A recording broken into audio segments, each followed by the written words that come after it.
ఈ ఎస్ఐ మీకు చుట్టమా? లేదండి. ఫ్రెండా? లేదండి. మరెందుకు వచ్చారు? మీరు అనవసరంగా అల్లరవుతారేమోనని. సానుభూత. లుక్ మిస్టర్ రంగనాయకులు, ఇలాంటి దొంగ రాయబారాలు నాకు నచ్చావు. నేను ఇంకా మిమ్మల్ని వెళ్ళమలేదు. పనిగట్టుకుని ఈ విషయం మీద మీరే వచ్చారంటే ఈ ఎస్ఐతో మీరే నేరం చేయించుంటారు. లేదమ్మా. ఆ లారీలు ఓపెన్ చేసింది మీరే.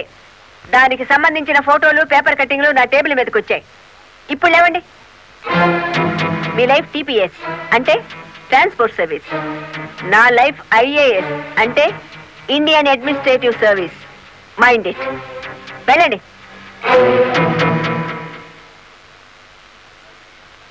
ఎందుకు అలా చూస్తున్నారు?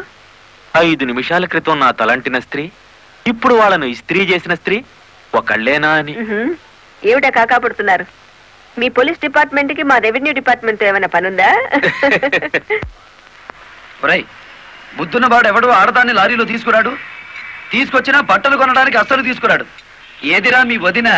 పెళ్లి ముహూర్తం పెట్టించాలంటుంది కదా. పెళ్లి కూతురు చీర, తలంబరాల చీర, శోభనం చీర కావాలి కదా. సెలెక్ట్ చేసుకుంటూ కూర్చుందేమో. ఏమో కంచి తీసుకెళ్లి చీరల మధ్య ముంచితే పోయేది. వస్తుందో రాదో కనుక్కో. నేను ఇక్కడే ఉన్నా.